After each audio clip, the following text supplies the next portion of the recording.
मंचस्थ महात्मागण,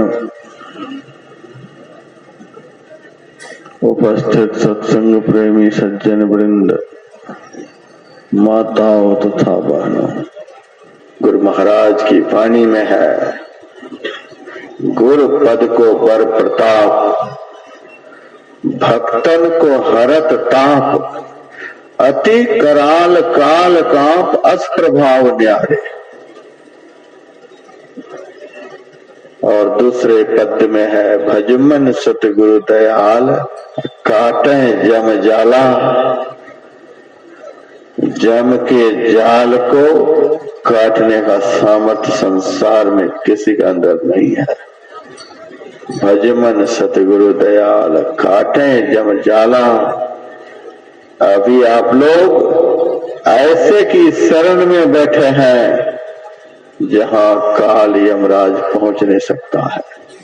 यदि किसी की मृत्यु अभी सुनिश्चित हो तो भी सदगुरु की शरण में जो बैठा हुआ है तो उनके पास मौत आ नहीं सकती है। गुरु महाराज जब शरीर में थे,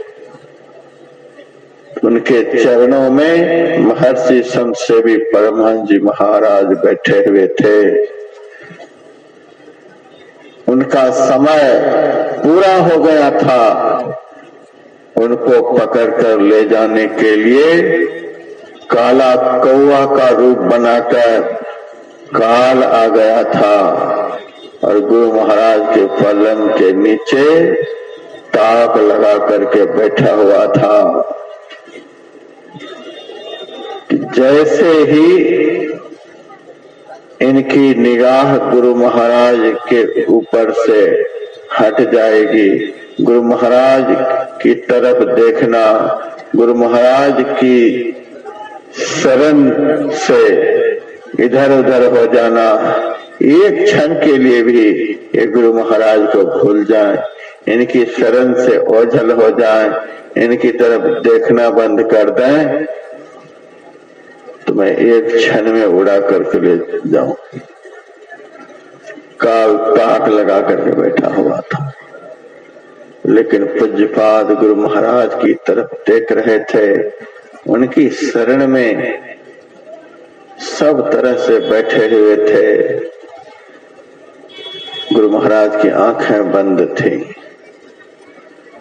आंख खोलकर देखने वाले तो दुनिया में बहुत हैं, जो बंद आंख से भी सबको देख ले तो संत को छोड़कर, सदगुरु को छोड़कर कोई नहीं हो सकता। आंखें बंद हैं लेकिन सारी सृष्टि को देख रहे हैं, कहाँ क्या हो रहा है। गुरु महाराज जान गए इनके लिए काल पहुंच चुका है, पलंग के नीचे बैठा हुआ है।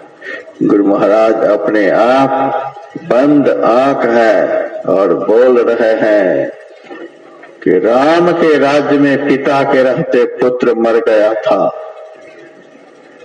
लेकिन यह मेही दास का राज्य है। मेही दास के राज्य में पिता के रहते पुत्र नहीं मरेगा। उसी वक्त वह काला कौवा का दाल ने गला और झट से निकलकर भाग गया। देखिए कितना सामर्थ्य। भजमन सतगुरु दयाल, काटे जम जाला।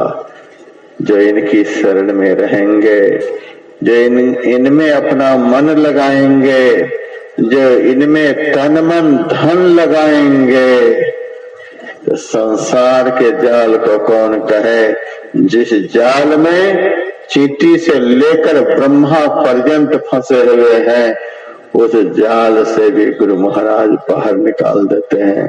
काटे जम जाला।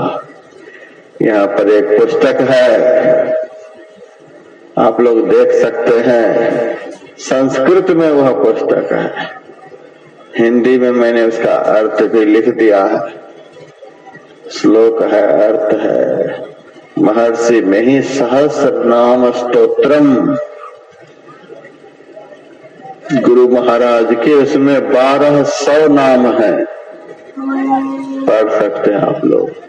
कितने नाम गुरु महाराज? 100 नाम है, पढ़ सकते हैं आप लोग। कितने नाम गुरु महाराज के आप लोग जानते हैं? ज्यादा ज्यादा 2 नाम, जो बहुत पुराने होंगे वो 2 नाम। गुरु महाराज का एक नाम तो जगत विख्यात है, महर्षि में ही परमहंस जी महाराज। दूसरा नाम बचपन का रामानुग्रह लाल दास, इसके अलावा भी कोई जानते हैं? उस पुस्तक में गुरु महाराज के 1200 नाम है। आप सोच सकते हैं वह कैसी पुस्तक होगी। संस्कृत में है, कम पढ़े लिखे लोग नहीं समझ पाते, लेकिन अर्थ भी दिया हुआ है। 1200 नाम में गुरु महाराज का एक नाम है काल वंचक। काल को ठग लेने वाले, वंचक कहते हैं ठगने वाले को, ठग को। दुनिया के लोग तो एक दूसरे को ठगते हैं, लेकिन जब काल के सामने पहुंच जाते हैं तो वहां किसी का भी नहीं चलता। गुरु महाराज का नाम है काल वंचक, जो काल को भी ठग ले, काल को भी जो चकमा में डाल दे, काल भी जिनकी गति को समझ नहीं पाए, काल भी जिसको पकड़ नहीं पाए, काल भी जो अपनी सीमा के अंदर उसे ला नहीं सके, उसको काल वंचक कहते हैं। ऐसे गुरु में जो अपने मन को लगाएंगे, ऐसे संत में जो अपने मन को लगाएंगे, अपने तन को लगाएंगे, अपने धन को लगाएंगे, कितना बड़ा लाभ होगा, कल्पना कर सकते हैं।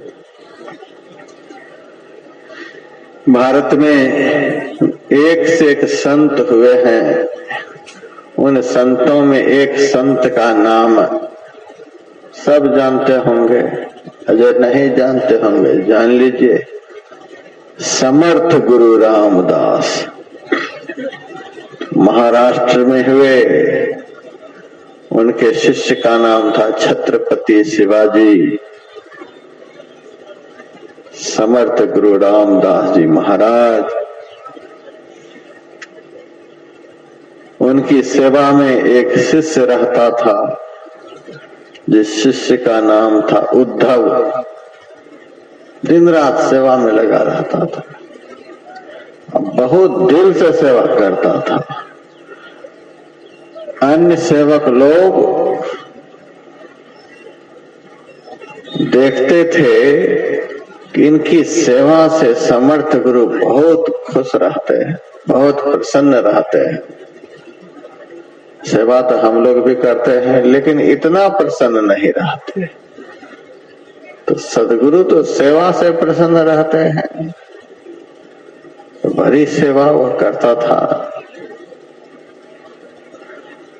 तो समर्थ गुरु रामदास जी महाराज भोजन के बाद सादा पान खाते थे।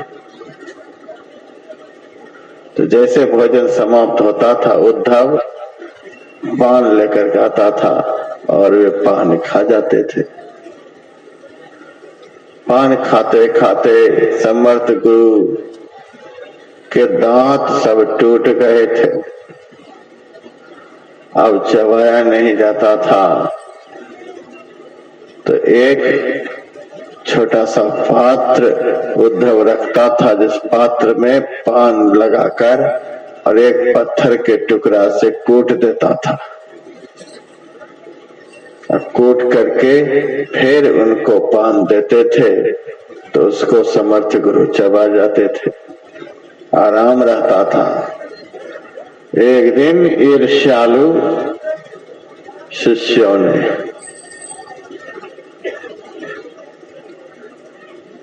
क्या किया कि पान कूटने वाला जो पात्र था उसको चुरा करके रख दिया।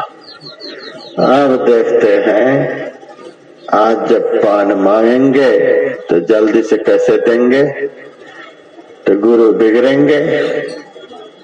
आज तक कभी बिगड़ते नहीं हैं, सब दिन खुशी रहते हैं, जल्दी से सेवा कर देते हैं।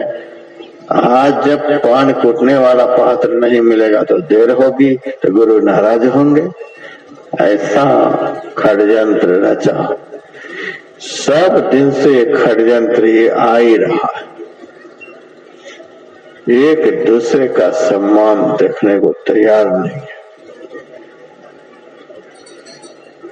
समर्थ गुरु रामदास भोजन के बाद पान मांगते हैं तो उद्धव दौरा पान लगाकर पान कूटने वाला पात्र लाने को गया तो पात्र दिखलाई नहीं दे रहा है।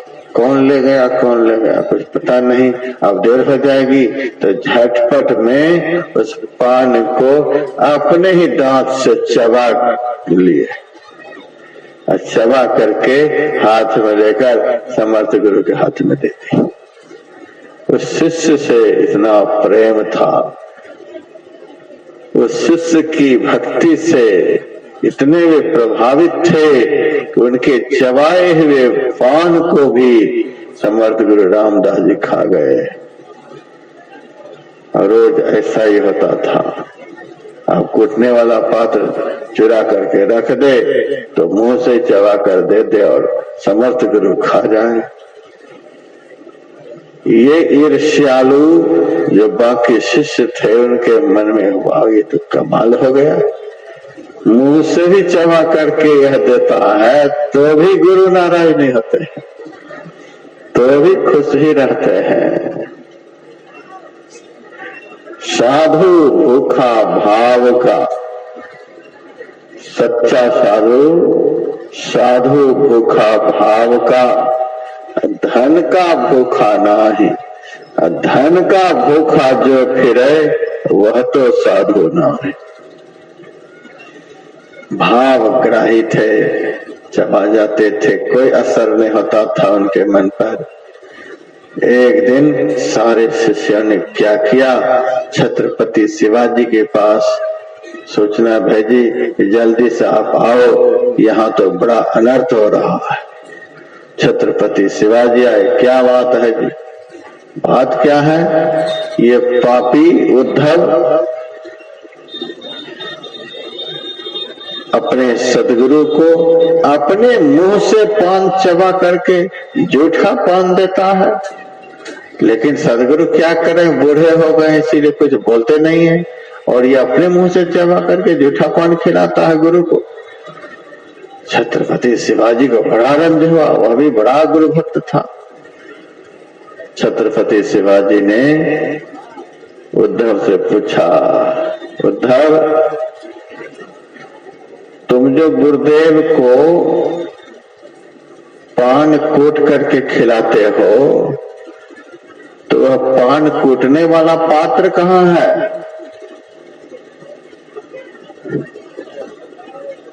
उद्धव जी ने कहा,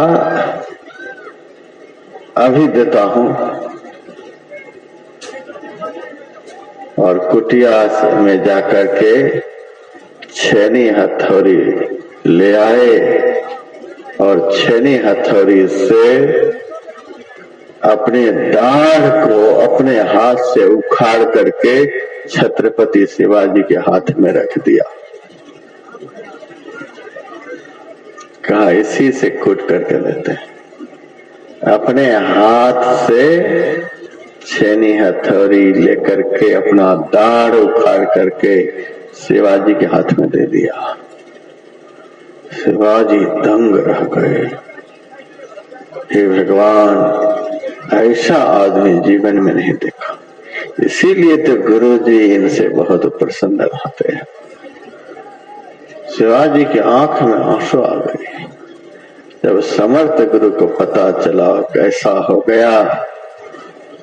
दया के मारे समर्थ गुरु रोने लग गए और उद्धव को हृदय से लगा लिया। का बेटा कोई बात नहीं, उखड़े हुए दाढ़ को अपने हाथ से समर्थ गुरु लेकर उसके मुंह में सटा दिया और फिर जैसे के तैसे सेट हो गया।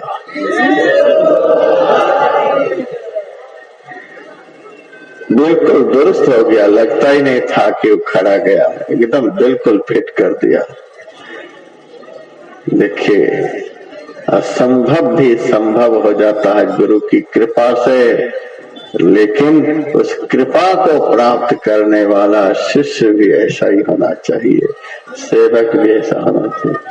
तन मन धन को अरति गुरु पद सेव करो, मैं ही आज्ञा पाली दुस्तर भव सुख से तरो। वे ही समर्थ गुरु रामदास जी महाराज एक बार अपनी कुटिया में बैठे हुए थे तो काशी नगरी का एक बड़ा भारी ज्योतिष, जिसका नाम था सिद्ध ज्योतिष, उनकी प्रशंसा, उनकी प्रतिष्ठा, उनका जस, उनकी कीर्ति दुनिया में फैलते हुए देखकर ईर्ष्या के मारे एक प्रश्न पत्र अपने शिष्य के द्वारा लिख करके भेजा। सिद्ध ज्योतिष ने समर्थ गुरु के पास एक प्रश्न पत्र लिख करके भेजा। सिद्ध ज्योतिष का शिष्य समर्थ गुरु के हाथ में वह पत्र दिया। पत्र में 4 प्रश्न लिखा हुआ था। बढ़िया से आप लोग सुनिए। 4 प्रश्न लिखा हुआ था। समर्थ गुरु रामदास जी उन 4 प्रश्नों को पढ़ते हैं। पहला प्रश्न था, इस दुनिया में सबसे चमकदार क्या होता है? सबसे अधिक चमचम क्या चमकता है?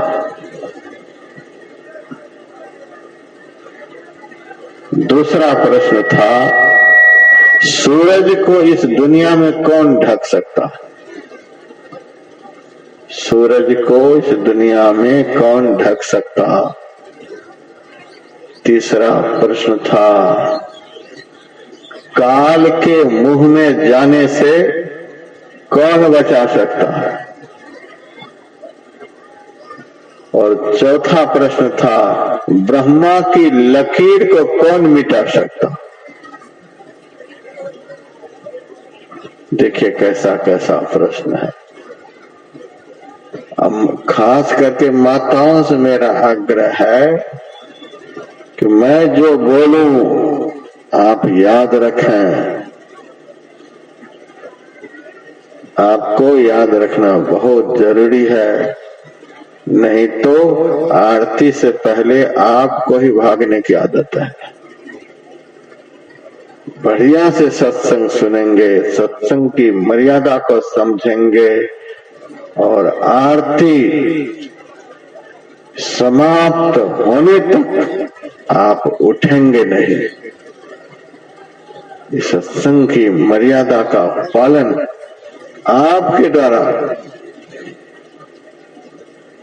होना चाहिए और पुरुष वर्ग के लोग तो पालन करते ही हैं।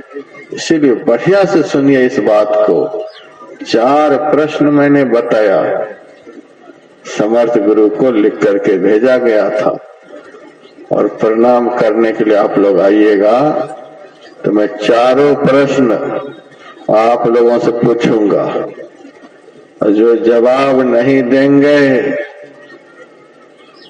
सत्संगी के नाम रजिस्टर से खारिज कर दूंगा। जवाब देना पड़ेगा। हमें विश्वास हो जाए कि हमारे सत्संगी भाई बहन हमारी बात को बढ़िया से सुनते हैं। एक तो प्रवचन करना होता है और दूसरा समाज को संत मत की बात को समझाना होता है, पढ़ाना होता है। प्रवचन बहुत हो चुका है, अब इस समाज को पढ़ाना है। जैसे टीचर स्टूडेंट को पढ़ाते हैं उसी तरह से पढ़ाना है। हमारे सत्संगी भाई बहन संत मत की शिक्षा को पढ़े और याद रखे। 4 प्रश्नों को याद रखेंगे। इस संसार में सबसे चमकदार क्या होता है? इस संसार में सूरज को कौन ढक सकता है? काल के मुंह में जाने से दुनिया में कौन बचा सकता है?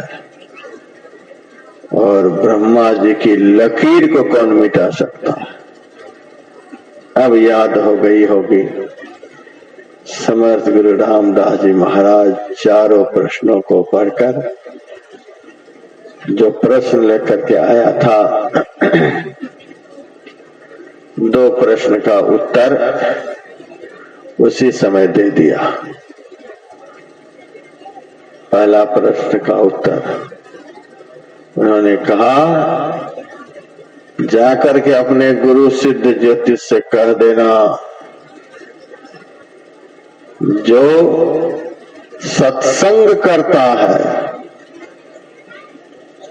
जो सत्संग करता है, संत के पास जाकर बैठता है, संत की वाणी को दिल लगा करके सुनता है, दुनिया में सबसे ज्यादा चमकदार वही होता है।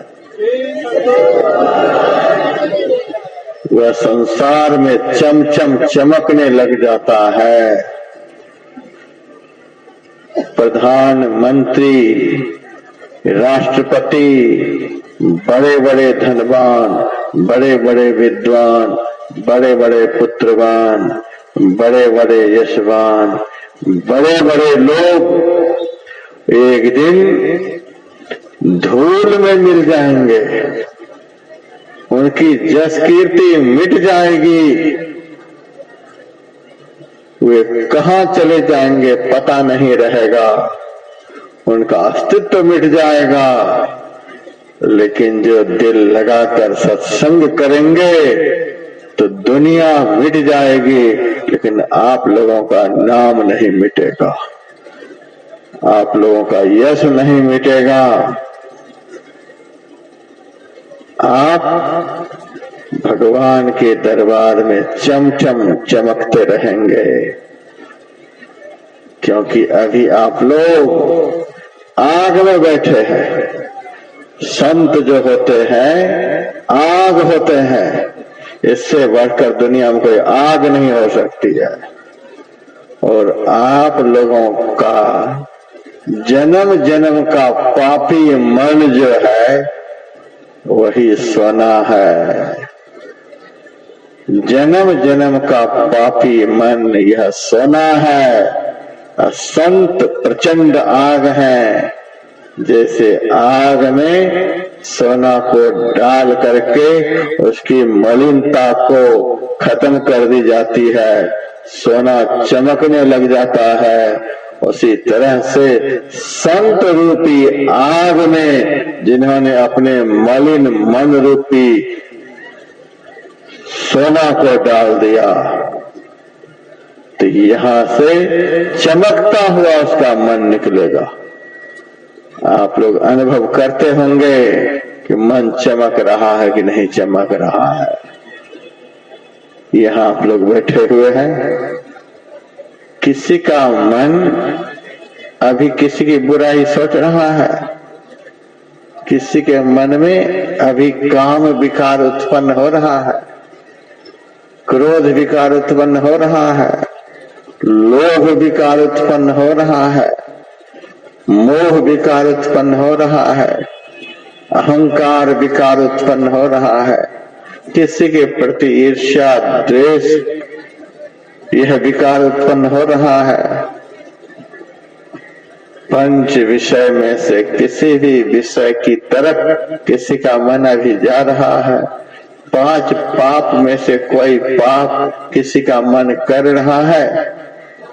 यह सत्संग रूपी आग का परिणाम है, जो अभी आप लोगों का मन बिल्कुल साफ हो रहा है, साफ हो रहा है। यदि आप लोग इसी तरह से जब तक शरीर में श्वास रहेगा सत्संग करते रहेंगे तो आपका मलिन मन सोना की तरह चमक जाएगा। जो कोई जाय मिले इन सोनर, होय पवित्र लगे हरि रंगा। दोष कलंक सबय मिट जाय जो, नीचहु जाय सो होत उतंगा। ज्यों कोई नीर मलिन महाअति, गंग मिलत हुई जात है गंगा। सुंदर शुद्ध करे तत्काल ही, है जग माहि बड़ो सत्संगा।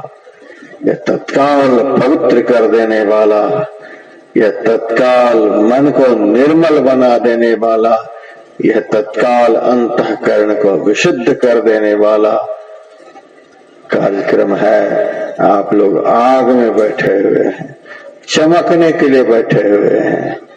अरबपति व्यक्ति भी जब शराब की दुकान से शराब की बोतल लेकर के निकलता है, अपने पैसे से शराब की बोतल लिया है, तो भी कपड़े के नीचे दबा करके उसको छिपा करके धीरे धीरे किनारे पकड़ के निकलता है। अरबपति हो, अपने पैसे से शराब की बोतल लिए हो, फिर छिपा छिपा करके क्यों जा रहे हो? उनका दिल कहता है अरबपति तो हैं, पैसे वाले तो हैं, और अपने ही पैसे से शराब की बोतल लिए हैं, लेकिन धनवान व्यक्ति का धन सदुपयोग के लिए होना चाहिए, लेकिन हमने धन का सदुपयोग नहीं किया, यह धन का दुरुपयोग है। इसीलिए शर्म के मारे, मनुष्योचित कर्म नहीं होने के कारण छिपा करके, नजर बचा करके, किनारे पकड़ करके वह जाता है। बड़ा से बड़ा आदमी से भी यदि कोई अशुभ कर्म होता है, पाप कर्म होता है, तो वह साधारण से साधारण आदमी के सामने से भी नजर झुका करके निकलता है। क्या बात है, बहुत बड़े आदमी हैं, लेकिन साधारण आदमी के सामने से भी सिर झुका कर क्यों निकल रहे हो? शायद अच्छा काम तुम नहीं कर रहे हो। और आप लोग जब यहाँ से निकलेंगे, भले ही खेत में काम करते हैं, कचिया चलाते हैं, खुरपी चलाते हैं, कुदाल चलाते हैं, राजमिस्त्री का काम करते हैं, लेबर का काम करते हैं, साधारण से साधारण काम करते हैं, लेकिन छाती चौड़ी करके यहाँ से निकलेंगे। आप लोग छाती चौड़ी करके यहाँ से निकलेंगे, सबका दिल कहेगा कि बहुत बड़ा काम, बहुत बढ़िया काम, जीवन का सबसे महत्वपूर्ण काम करके जा रहे हैं। किसी का कोई बुरा करके नहीं, सबका भला करके, अपना भी भला करके, समाज का भला करके हम जा रहे हैं। ये इतना बड़ा काम है, छाती चौड़ी करके आप लोग निकलिएगा। मुकेश अंबानी, अनिल अंबानी भी इस कदर छाती चौड़ी करके नहीं निकल पाएगा जिस तरह से आप लोग सत्संग के बाद निकलेंगे। क्यों? जब अच्छाई के मार्ग पर आदमी चलता है तो उसका आत्मबल बढ़ जाता है, और बुराई के मार्ग पर जब चलता है तो उनका आत्मबल क्षय हो जाता है। रावण जब चलता था तो धरती हिलती थी, चलत दशानन डोलत अवनी। भुजाओं के बल से सभी देवी देवताओं को जीत लिया था। इतना सामर्थ्य रावण में था कि किसी में ताकत नहीं कि उनका कुछ भी बिगाड़ सके। परमात्मा को अवतार लेना पड़ा उनसे टक्कर लेने के लिए। अब परमात्मा को भी 18 दिन लगे उनसे टक्कर लेने में, इतना वो भयंकर था।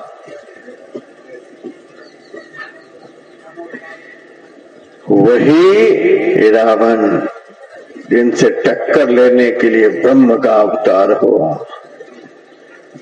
जब पंचवटी में सीता जी का हरण करने के लिए गया था, चुरा करके भेष बदल करके, चौड़े होकर के क्यों नहीं गया? हाथ में धनुष बाण लेकर के क्यों नहीं गया? छिप करके गया।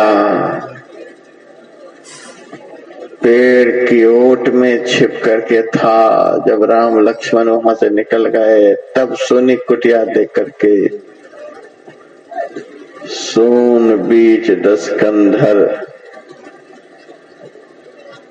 देखा, आबा तहां यति के देखा। सन्यासी का भेष लेकर के वहां आया, लेकिन आ रहा है कैसे?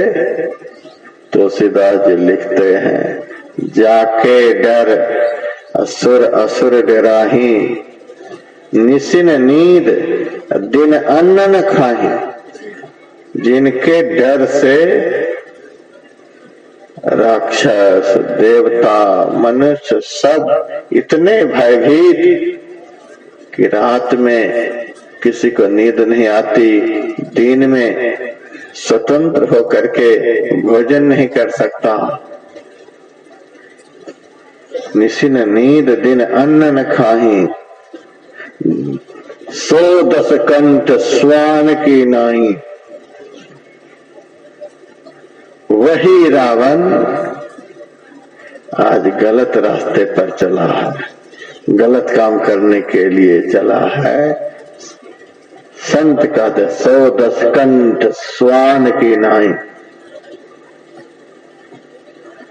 इधर उधर देखता हुआ भयभीत होता हुआ जा रहा, कोई देख ना ले, कोई देख ना ले।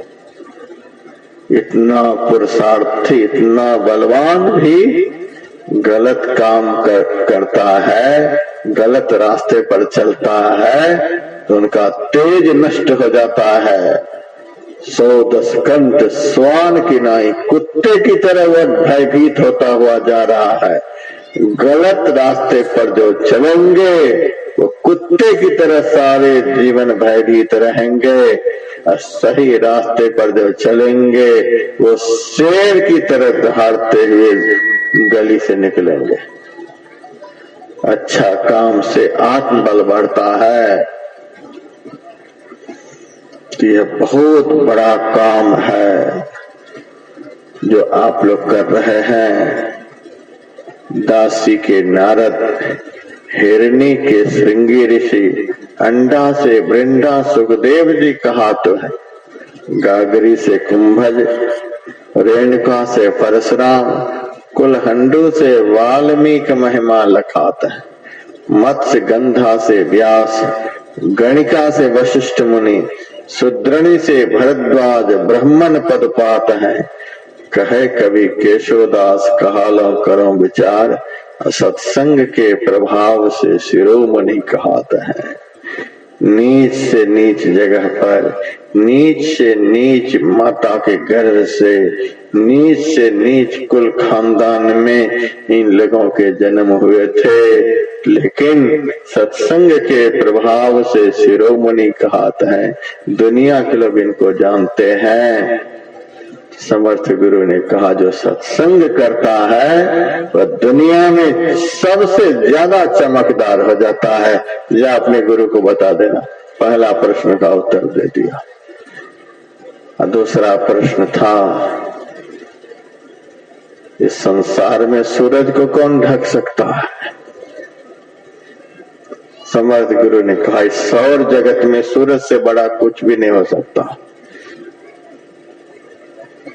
जिस धरती पर हम लोग बैठे हुए हैं, इस धरती की लंबाई चौड़ाई भागवत में लिखा हुआ है 50 करोड़ योजन।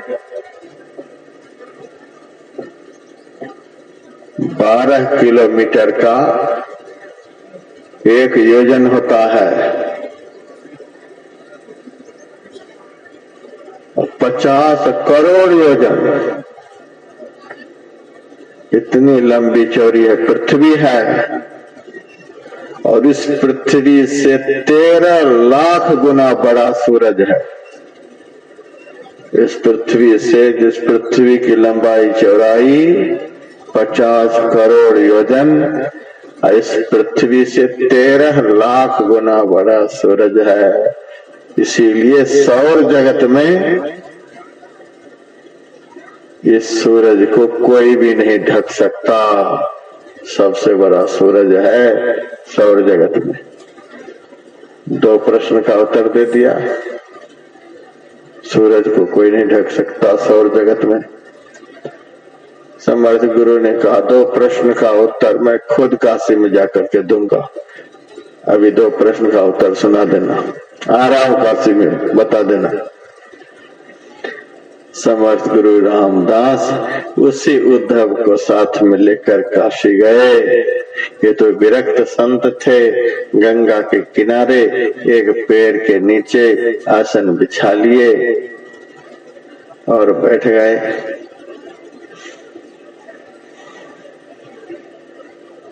भिक्षा का समय हो रहा था।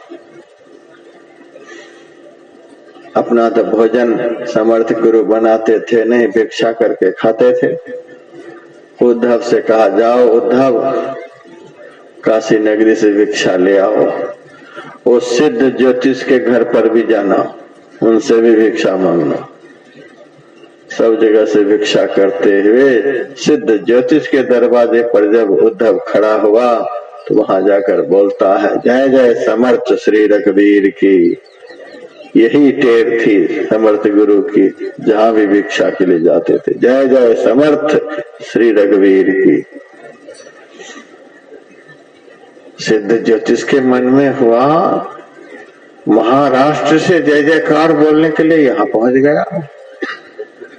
जय जय समर्थ श्री रघुवीर की।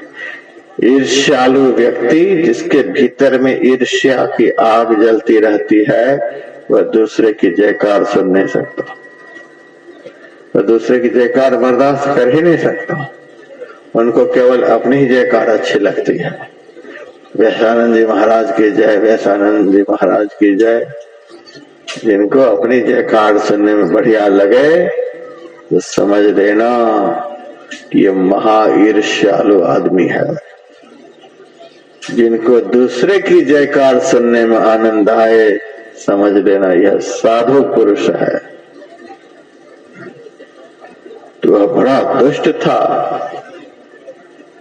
तो पूरी काशी नगरी में मेरा नाम और लंगोटी पहनने वाला महात्मा समर्थ गुरु, उनकी जय घोष हो रही है, जय जय समर्थ श्री रघुवीर की। वह अपने घर से बाहर निकला और समर्थ गुरु के सेवक उद्धव को भिक्षा क्या देता, शाप दे दिया। मूर्ख, तो हमको चिढ़ाने के लिए मेरे घर पर आया है। 4 बजे सुबह होते होते तो खत्म हो जाएगा। उद्धव वहां से निराश उदास होकर अपना स्थान पर आया। समर्थ गुरु रामदास ने उद्धव से पूछा, बेटा क्या बात है, तुम्हारा मुंह उदास है? कहा, गुरुदेव क्या कहूं, आज भिक्षा में सिद्ध ज्योतिष ने मुझे शाप दे दिया। समर्थ ने कहा, क्या शाप दिया है? कहा, 4 बजे सुबह होते होते तो समाप्त हो जाएगा। समर्थ गुरु ने कहा, मेरे रहते तो समाप्त हो जाएगा। देख लेते हैं सिद्ध ज्योतिष में कितनी ताकत है। कोई बात नहीं, कुछ तो भिक्षा लाया है। कहा, थोड़ा बहुत निकालो। भिक्षा ग्रहण करते हैं और समर्थ गुरु के पात्र में जो प्रसाद बचा था उस प्रसाद को उद्धव ने ग्रहण किया। उसके बाद जब सायंकाल हुआ, समर्थ गुरु उद्धव दोनों ध्यान भजन करते हैं, स्तुति प्रार्थना करते हैं। स्तुति प्रार्थना के बाद समर्थ गुरु रामदास जी महाराज पेड़ के नीचे पत्ते की शैया पर लेट गए और उद्धव से कहा तो बेटा आज तुमको सोना नहीं है, आज तुम मेरे चरण को दबाते रहो, इस चरण को आज छोड़ना नहीं, दबाते रहना। कितना भी आफत आए, कोई भी दुनिया का आए, इस चरण को छोड़ना नहीं, दबाते रहना। छोड़ देगा तब आफत आ जाएगी। चरण को छोड़ना नहीं, दबाते रहना।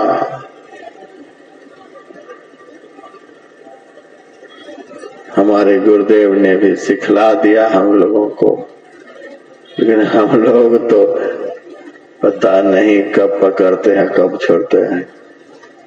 सतगुरु चरण टहल नित करिए, नर्तन के फल ये।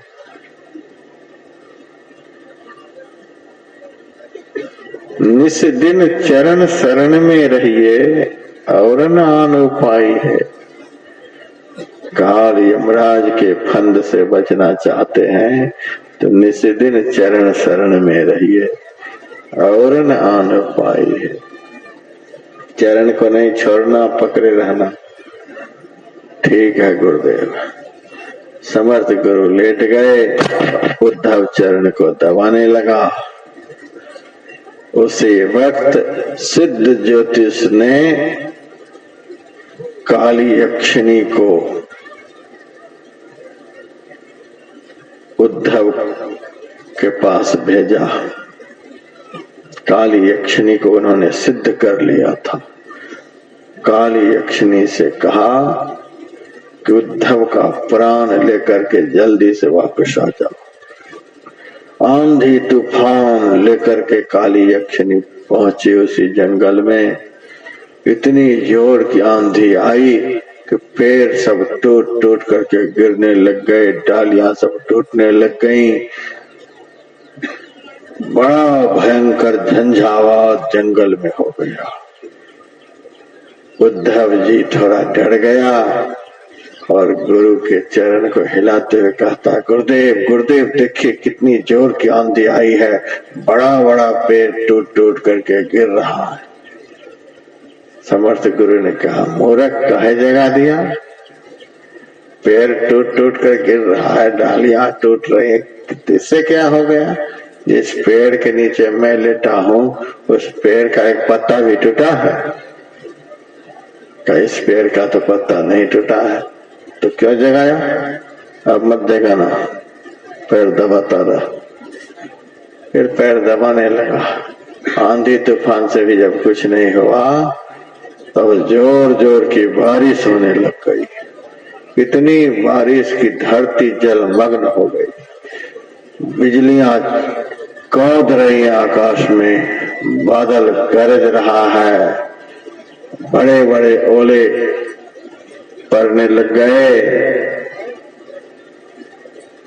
अब फिर उद्धव ने जगा दिया, गुरुदेव गुरुदेव देखिए इतनी जोर की बारिश, ओले बरस रहे हैं, बिजलियां कौंध रही हैं, बादल गरज रहे, लगता महाप्रलय हो जाएगा। समर्थ गुरु ने कहा, फिर जगा दिया। बिजलियां कौंध रही हैं, बादल कड़क रहे हैं, कुछ भी हो रहा है, लेकिन जिस पेड़ के नीचे मैं लेटा हुआ हूँ उस पेड़ के नीचे एक बूंद भी पानी पड़ा है? कुछ भी हुआ? जलमग्न हो गई धरती, लेकिन जहां मैं लेटा हुआ हूँ वहां पानी आया है? कहता यहां तो नहीं आया। अब मत जगाना, समझ ले यह क्या सब हो रहा है। तुम्हारे ले जाने के लिए यह सब तैयारी चल रही है। जगाना मत, पैर को दबाता रहा।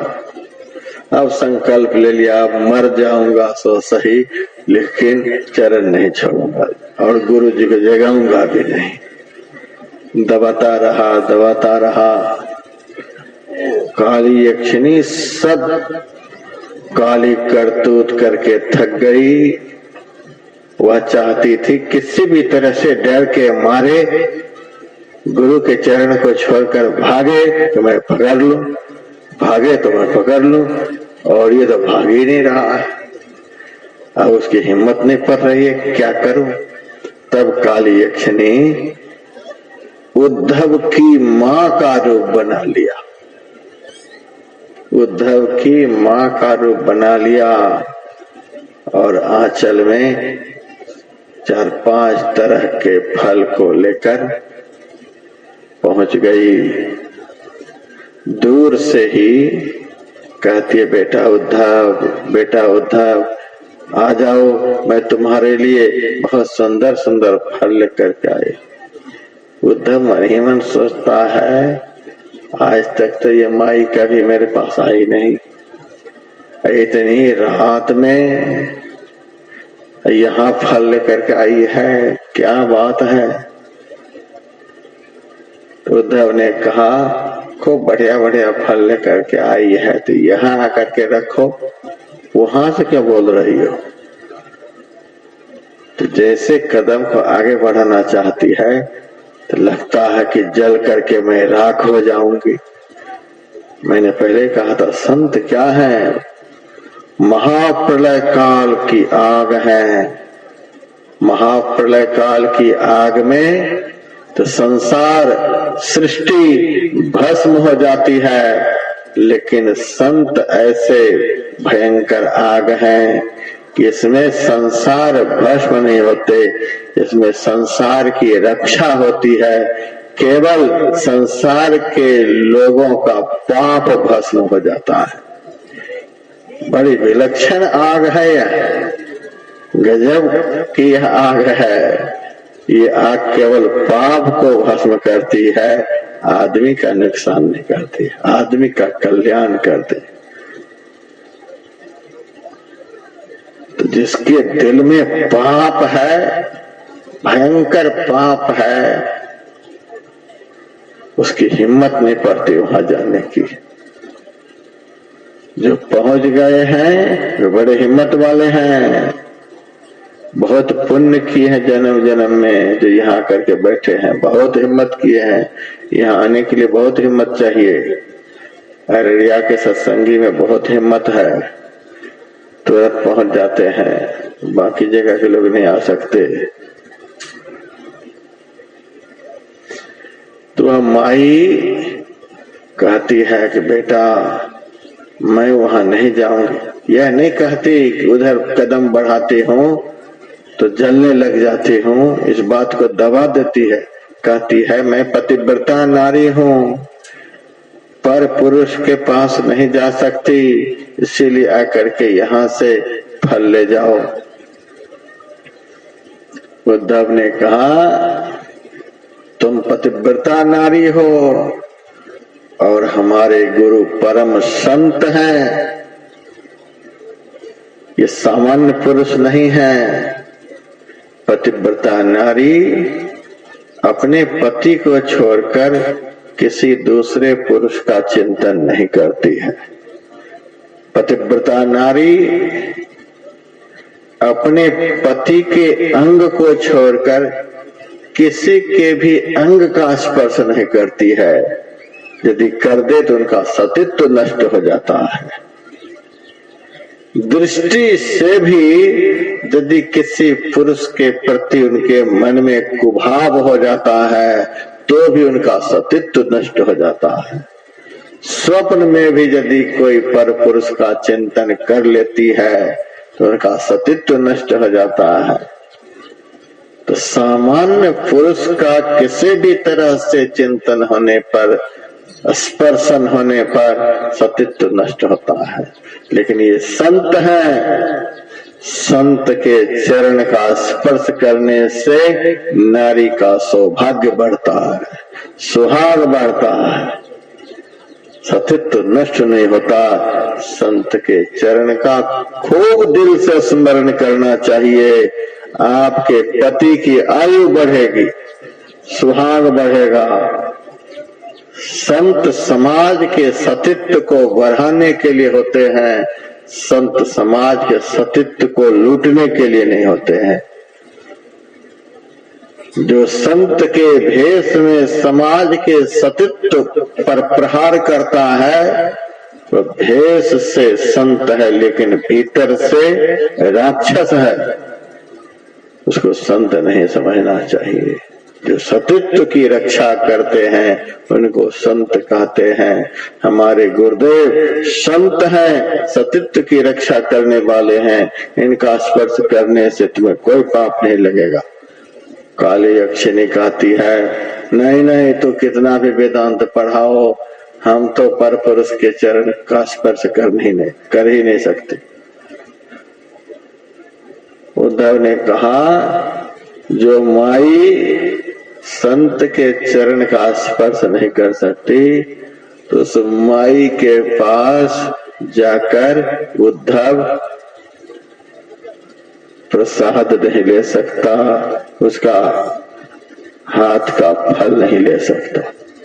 तू यहाँ आने वाली नहीं तो मैं भी तुम्हारे पास जाने वाला नहीं, तुमसे भी हमारा कोई संबंध नहीं। अरे हारे पलटू मित्र ना ही वह दुष्ट द्रोही राम का। तो संत के पास नहीं आ सकती, ऐसे पापिन के पास मैं जाऊं? मैं नहीं जा सकता।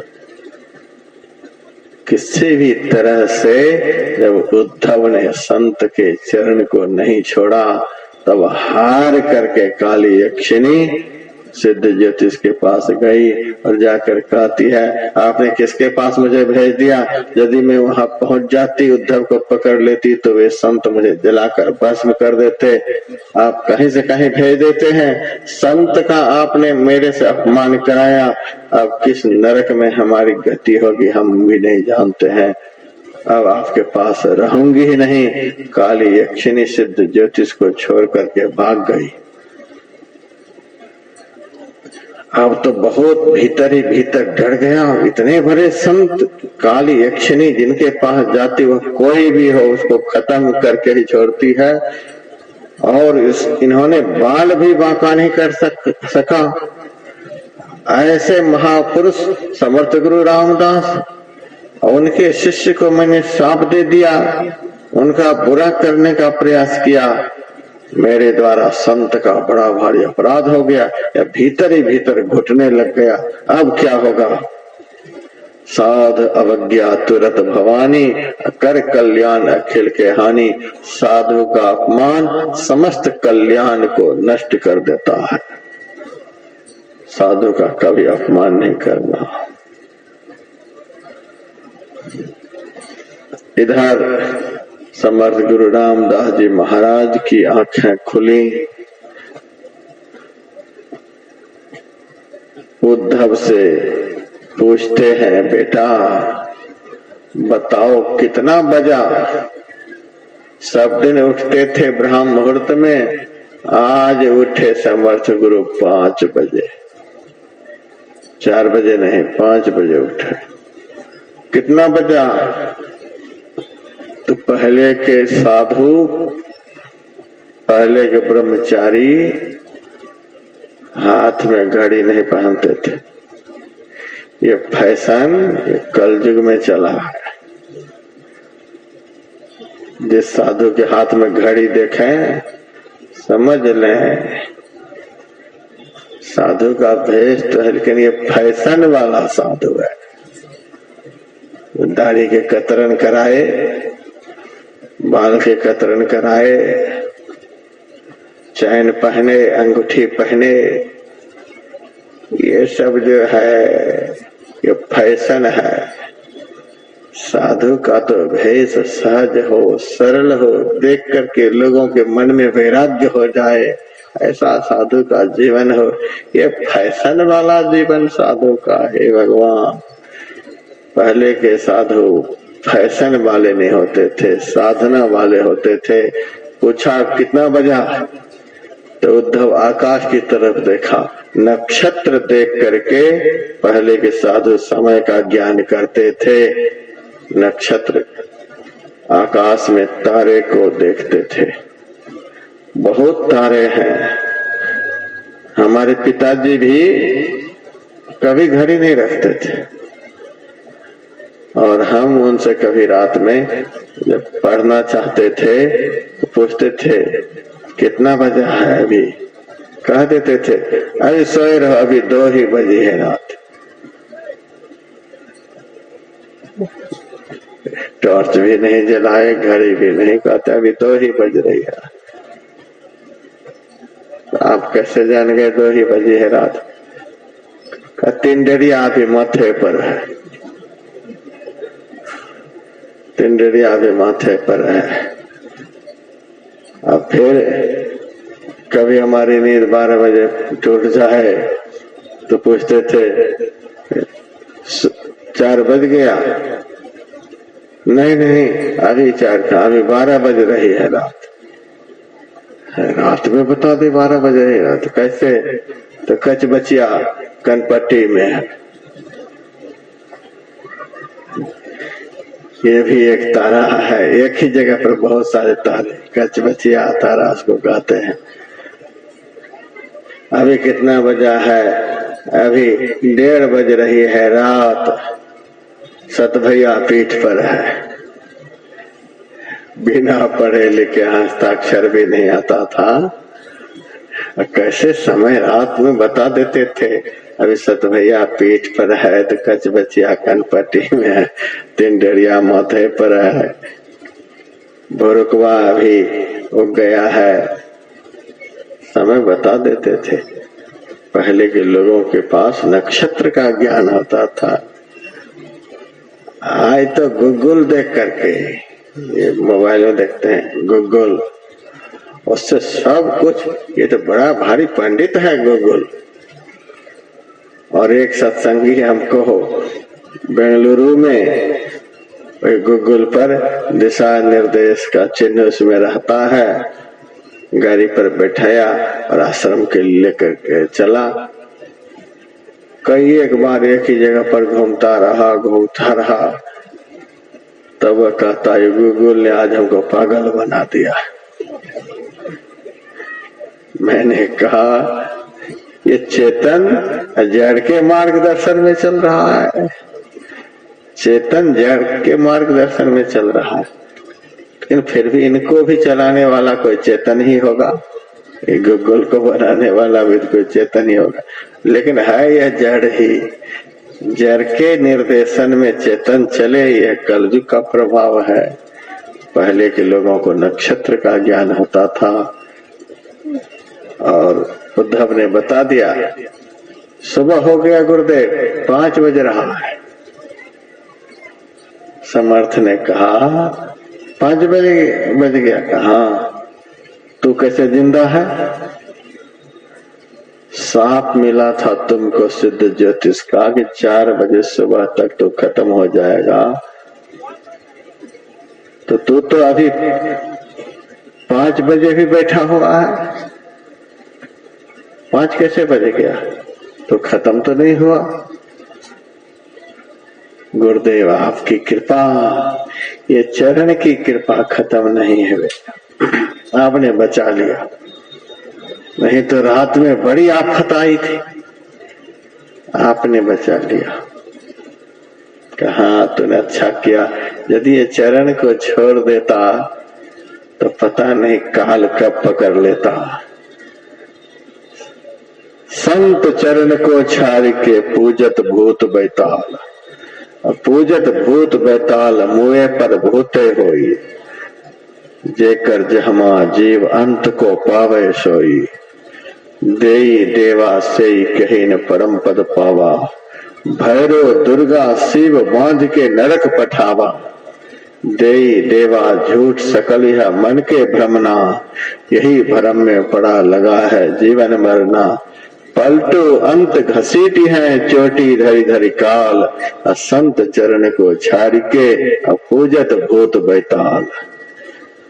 इस चरण के प्रभाव से गुरुदेव आज काल से बच गए। अच्छा कोई बात नहीं, स्नान पानी करो। नित्य क्रिया से दोनों निवृत्त हुए। समर्थ गुरु ने कहा आज फिर जाओ भिक्षा के लिए और उस पापी के दरवाजे पर भी जाना। उद्धव गया सबसे पहले वहीं। जय जय समर्थ श्री रघुवीर की। अब तो सिद्ध ज्योतिष का घमंड चूर हो गया था, उसका हौसला पस्त हो गया। जैसे तैसे बाहर निकला, उद्धव को हृदय से लगाया। उद्धव मेरे से बड़ा भारी अपराध हो गया, इतने बड़े संत के शिष्य को मैंने शाप दे दिया, बड़ा अपराध हुआ। अब तो नरक में भी जगह नहीं मिलेगी। अब मैं किस मुंह से जाऊं समर्थ के सामने क्षमा मांगने के लिए? क्या मुझ पापी को तुम्हारे सद्गुरु क्षमा करेंगे? उद्धव ने कहा बिल्कुल क्षमा करेंगे। सामान्य मनुष्य में पाप करने की आदत हो गई है, लाख उपदेश दो तो भी पाप को छोड़ने को तैयार नहीं। साधारण जीव में पाप करने की आदत हो गई है, संत में कृपा करने की आदत हो गई है। कितना भी कुछ कर लो, लेकिन संत के पास आने में घबराना नहीं, पहुंच जाना। इस दरबार में कृपा करने की आदत हो गई है। दरबार में सच्चे सतगुरु के दुख दर्द मिटाए जाते हैं। दुनिया के सताए लोग यहाँ सीने से लगाए जाते हैं। मत शर्माओ ऐ नादानो, इस दर पे शीश झुकाने से। यह वो दर है जिस दर पे सदा सर भेंट चढ़ाए जाते हैं। ऐसा यह दरबार है। कृपा की न होती आदत तुम्हारी, तो सोनी रहती अदालत तुम्हारी। गरीबों की दुनिया है आजाद तुमसे, गरीबों की दुनिया है आबाद तुमसे, गरीबों से है बादशाहत तुम्हारी। बहुत सत्संगी भाई बहन हमसे कहते महाराज आप हमारे दरवाजे पर आओगे, हम तो गरीब आदमी हैं। हम पूछते हैं दिल से गरीब हो कि धन से गरीब हो? तब कहते हैं धन से गरीब, धन से गरीब हो। ठीक है तुम्हारे दरवाजे पर जाऊंगा। जब कह देता है दिल से गरीब, फिर तो तुम टाटा बिरला भी हो तो तुम्हारे दरवाजे पर नहीं जाऊंगा। दिल से अमीर होना चाहिए, धन से गरीब होना चाहिए, कोई बात नहीं है। गरीबों की दुनिया है आबाद तुमसे, गरीबों से है बादशाहत तुम्हारी। गरीबों के बादशाह संत होते हैं, अमीरों के बादशाह प्रधानमंत्री होते हैं। हमारे गुरुदेव पहुंचे हुए संत हैं और क्षमा करने की आदत है उनमें। चलो क्षमा कर देंगे। 33 करोड़ देवी देवता हैं, सबके हाथ में कोई न कोई हथियार दिखलाई देगा। किसी के हाथ में बर्छी है तो किसी के हाथ में तलवार है, किसी के हाथ में गदा है, किसी के हाथ में त्रिशूल है। किसी भी देवी देवता का हाथ खाली देखते हैं, कुछ न कुछ जरूर हाथ में है। पूजा भी करवाएंगे और पूजा में जरा भी इधर उधर कसर करेंगे तो हथियार भी चलाएंगे। कब क्या कर देंगे देवी देवता पता नहीं, लेकिन गुरु महाराज का चित्र यहाँ लगा हुआ है। एक भी हथियार है गुरु महाराज के हाथ में? एक भी हथियार नहीं है। दंड रहित दरबार है। आ जाओ, कोई भी चोर आ जाओ, डकैत आ जाओ, शराबी आ जाओ, हिंसक आ जाओ, बेईमान आ जाओ, कोई भी इस शरण में आ जाओ, दंड किसी को नहीं मिलेगा। दंड रहित दरबार है। निर्मल बना करके यहाँ से भेजेंगे। आ जाओ किसी भी तरह से। कहा यह दंड रहित दरबार है, चलो। उद्धव ने सिद्ध ज्योतिष को लिया साथ में, आ गए समर्थ गुरु के पास, चरणों में लिपट गए। बड़ा भारी अपराध, क्षमा करें क्षमा करें। कहा कोई अपराध नहीं हुआ है, तुम्हारे प्रश्न का मैंने उत्तर दिया है। तुम्हारा 2 प्रश्न था, बाकी 2 प्रश्न का तो उत्तर दे ही दिया था। जो सत्संग करता है वह सबसे ज्यादा चमकदार, सूरज को कोई नहीं ढक सकता। तीसरा प्रश्न था, काल के मुंह में जाने से कौन बचा सकता। तो काल के मुंह में जाने से अब तो पता चल ही गया होगा, पहुंचे ये संत सदगुरु बचा सकते हैं।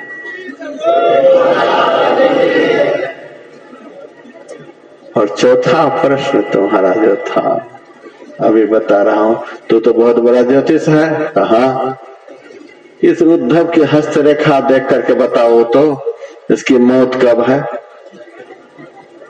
उद्धव का हाथ ले लिया अपने हाथ में, हस्तरेखा देखने लगा।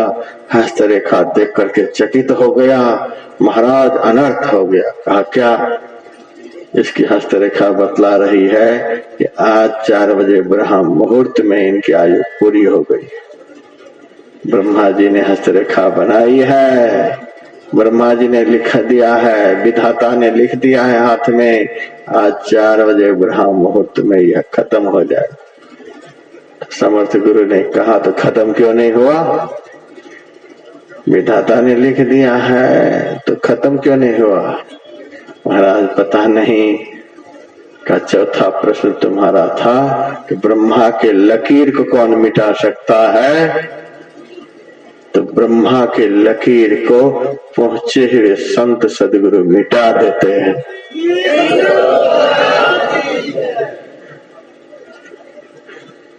जो न करे लकीर सो करे फकीर। संत सदगुरु मिटा देते हैं ब्रह्मा के लकीर को। मुहर के अक्षर सारे उल्टे उल्टे होते हैं, देखिएगा मुहर सारे अक्षर उल्टे उल्टे होते हैं, और जब कागज पर चिपकाया जाता है तो सारे अक्षर सीधे हो जाते हैं। पलटू लिखा नसीब के संत देते हैं फेर, साच नहीं दिल आपनो ताते लागी देर। जो उल्टे नसीब वाले हैं, जिनका नसीब उल्टा उल्टा है, उल्टा फल जिसको मिलने वाला है, उल्टे नसीब वाले भी यदि सत्संग में आ गए तो संत ऐसे मुहर हैं कि आपके उल्टे नसीब को सुलटा कर देंगे, आपके नसीब को सुलटा कर देंगे। उल्टा नसीब वाला भी सुलटा होकर के यहाँ से जाएगा। बुरा बुरा कर्म का परिणाम जिनके जीवन में आने वाला है वह परिणाम खत्म हो जाएगा, और यहाँ से मति की रति गति भूति भलाई ये सब अच्छा अच्छा फल लेकर के जाएगा। तो गुरु महाराज की बड़ी कृपा है कि उनकी कृपा से हम लोग यहाँ बैठे हुए हैं। सब तरह से हम लोगों का जीवन सुरक्षित है। यदि पूर्ण रूप में अपने जीवन को सुरक्षित करना चाहते हैं तो दुनिया में यही एक सुरक्षित जगह है। संत सदगुरु की शरण में जीवन बीत जाए, यही सुरक्षित जगह है, और यहीं बैठने से सुरक्षित जीवन है। सब सुरक्षित जीवन जीना चाहते हैं, जीवन को सुरक्षित बनाना चाहते हैं तो सत्संग की छत्र छाया को नहीं छोड़ें। यही थोड़ा सा सुना दिया।